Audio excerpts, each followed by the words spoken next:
అయ్యారు senior journalist Annapreddy Vijayabhaskar గారు. విజయభాస్కర్ గారు నమస్కారం అండి. విజయభాస్కర్ గారు నమస్కారం. విజయభాస్కర్ గారు, ఇక్కడ రాజీనామాలు ఒక మిస్టరీగా ఉన్నాయి. ఒక బీద మస్తాన్ రావు కానీ, లేకపోతే కృష్ణయ్యది కానీ, లేకపోతే మోపిదేవి వెంకటరమణ స్థానానికి ఆయన రాజీనామా చేయడం కానీ 20 నెలలు ఉంది అనగానే ఇలా రాజీనామా ఉంటది. రాజకీయం చంద్రబాబు ఆడే రాజకీయం ఎలా ఉంటదని పెద్దలు చిట్టుబాబు గారు ఇప్పుడే చెప్పగానే చెప్పారు. రెండోది, ఇప్పుడు ఆ లెటర్ ప్యాడ్ మీద ఏదైతే చంద్రబాబు నాయుడు గారి సంతకంతో రాఘబాబు గారి ఇద్దరిని మనం రాజ్యసభకు పంపిస్తున్నామని చెప్పడంతో పాటు అసలు ప్రస్తావన ఉండకూడని విషయం ఏంటంటే నాగబాబు గారిని మంత్రివర్గంలోకి తీసుకుంటున్నామని లెటర్ ప్యాడ్ మీద చంద్రబాబు గారు పెట్టారు అని చెప్పి ప్రచారం జరుగుతున్నది ఏదైతే ఉందో అది ఖచ్చితంగా అవాస్తవం అని నేను నమ్ముతాను. ఎందుకంటే ఆయన అన్నట్టుగా విజయభాస్కర్ గారు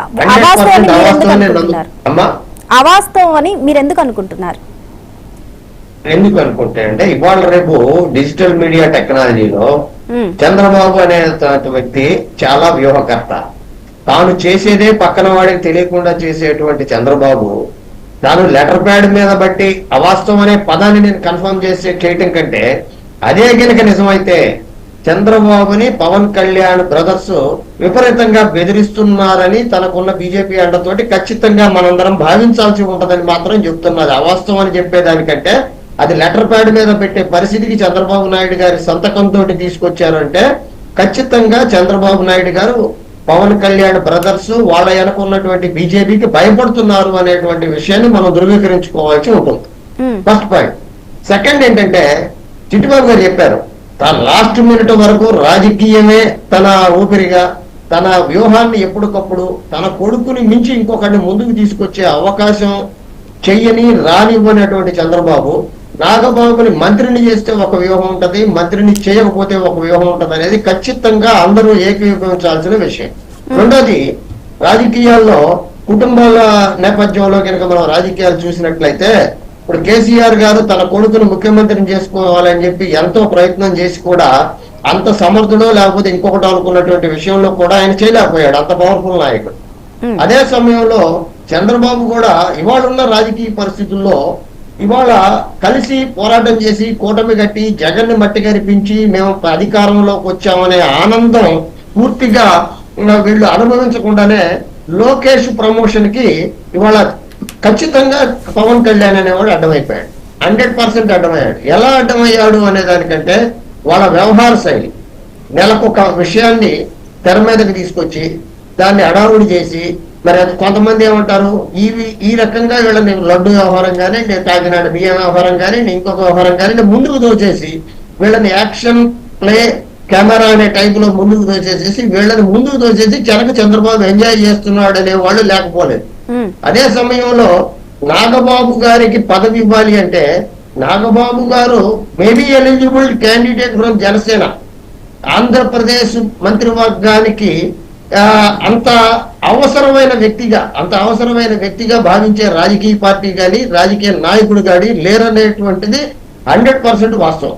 ఎందుకంటే రాజకీయ ఆయన మేబీ ఆయన జనసేన పార్టీకి ఒక అవసరమైన వ్యక్తిగా వాళ్ళిద్దరి కెమిస్ట్రీ ఈ రోజు వరకు కూడా 1 and 2 గా లేకపోతే ఇద్దరు సమానమైన హోదాలో వాళ్ళు కొనసాగుతున్న వేళ అదే సమయంలో వేరు వేరు క్యాస్టులు కాపు పార్టీ అనే దాంట్లో ఒక కమ్మ అనేటువంటి నాదెండ్ల మనోహరు సీనియర్ పొలిటీషియన్ స్పీకర్ గా చేసిన వ్యక్తి బ్యాలెన్స్ చేసుకుంటూ వచ్చాడు అనేటువంటి విషయాన్ని మర్చిపోకూడదు. ఇక్కడ ఇతను బీజేపీతో కానీ టీడీపీతో కానీ ఇంకొక వ్యక్తితో మాట్లాడాలంటే పవన్ కళ్యాణ్ హావభావాలు చేష్టలు మాత్రమే రాజకీయాల్లో పనిచేయవు. కొన్ని మాట్లాడాల్సిన మాటలు, కొన్ని చేయాల్సినటువంటి చర్చలు, కొన్ని చేయాల్సినటువంటి వ్యవహారాలు జరపడంలో నాదెండ్ల మనోహర్ పాత్ర తెర వెనుక చాలా ఉందని ఇక్కడున్న వక్తలతో పాటు చాలా మంది నమ్ముతా ఉన్నాం. అదే సమయంలో నాగబాబు గారి మంత్రి పదవి ఇవ్వటం వల్ల అది చంద్రబాబు వ్యూహం ఖచ్చితంగా ఉంటది. ఇస్తారనే అనుకుంటే రానున్న రోజుల్లో నా వ్యక్తిగత అభిప్రాయం చాలా మంది అనుకుంటుంది ఏంటంటే Janasena is under the clutches of BJP చెప్పినట్టే గత 10-12 సంవత్సరాలుగా జనసేన ఆడుతుందని నేను నమ్మే వాళ్ళలో నేను ఒకటి.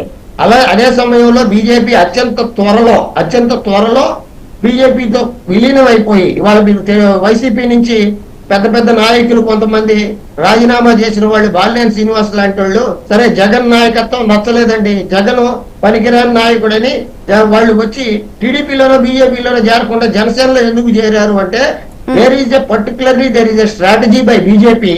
ఆ వ్యూహం ఏదైతే ఉందో జనసేనలోకి తీసుకెళ్లి జనసేన ద్వారా వాళ్ళందరినీ బీజేపీలోకి చేర్చే వ్యూహంతో బీజేపీ జనసేన ఒక వ్యూహంతో పనిచేస్తున్నాయా, లేదా బీజేపీ వ్యూహాన్ని జనసేన చెప్పినట్టుగా ఆడుతుందా?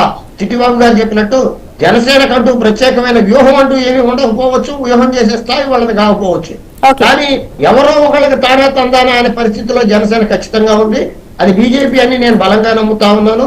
అదే సమయంలో బీజేపీ వచ్చేసరికి బీజేపీ బెదిరింపు పాలిటిక్స్, అది అదాని వ్యవహారం కావచ్చు, ఇంకోటి కావచ్చు, బెదిరింపు పాలిటిక్స్ లో జగన్ కావచ్చు, చంద్రబాబు కావచ్చు, జనసేన కావచ్చు, ఇంకొకటి కావచ్చు, వీళ్ళందరినీ కూడా బుజ్జగింపు పాలిటిక్స్ లోనే బీజేపీ ఉంది.